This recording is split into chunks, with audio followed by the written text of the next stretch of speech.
Hello everyone, and welcome back to RCH Builders. So in today's episode, we will be removing the laundry room and the deck that is on the back side of the home, where we will be later adding the large two-story addition.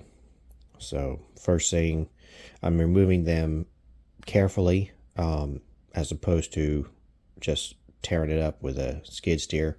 We're trying not to mess up both the windows and the siding on the back wall here, because the siding, the windows are supposed to stay, and the siding we will be trying to use to repair possibly any other woodlap siding on the other existing sides that needs to be repaired.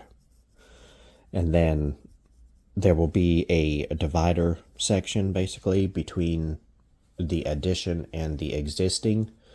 What the Historical Society will allow is they allow us to use 1x8 lap siding instead of what is there, which is technically more something in between a 1x10 and a 1x12. So the reason they let people do that in this case is because it is considered too expensive.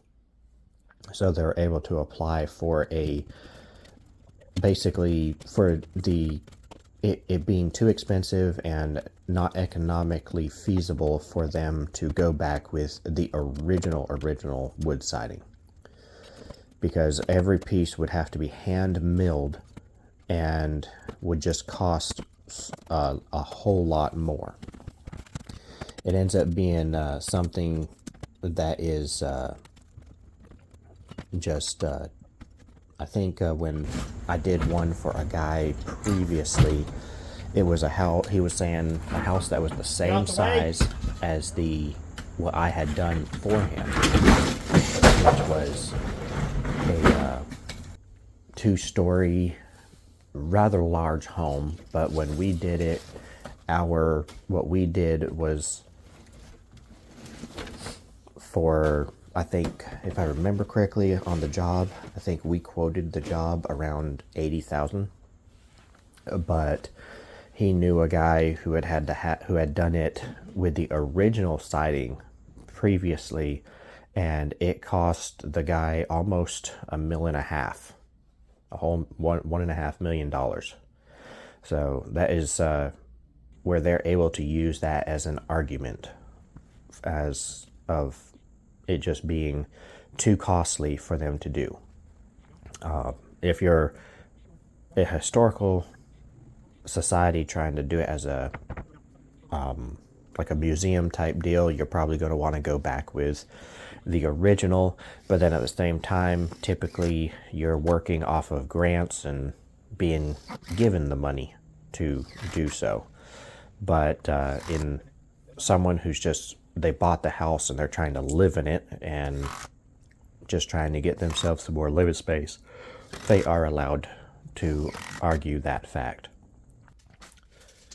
And then after we remove them, I did not catch on video the removing of the little bit of the deck here. I actually just had Flynn working on that while I went and checked up on my other two guys that were on another job. But he just finished removing the lower section, which didn't have to come down super careful because it was below what we were trying to save. But I had my guys over at another job, and I went over there to check on them.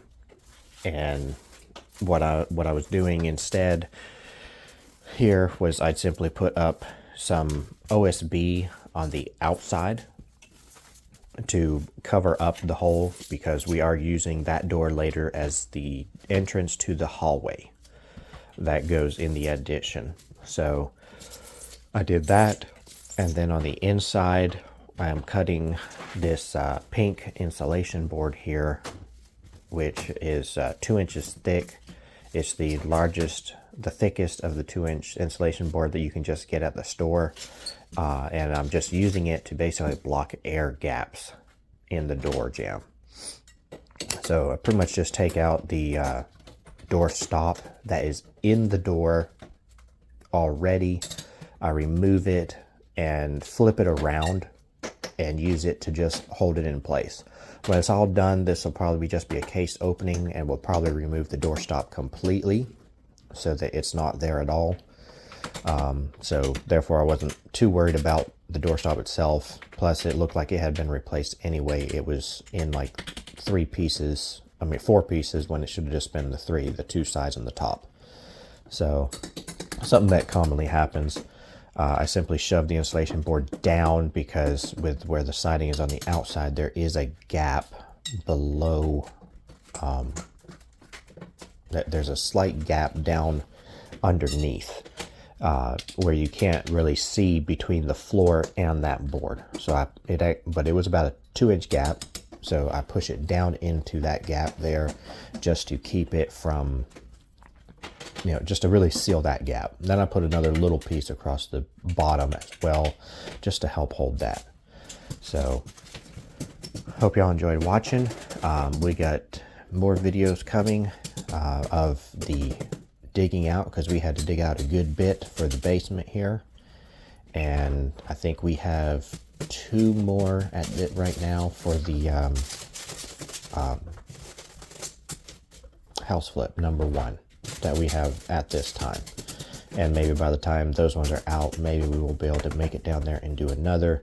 But just, on that one, there's just no guarantees, because it is simply a fill-in when the company has time and can just simply go down there in between making money. So again, hope y'all enjoyed watching, and we'll see you the next time.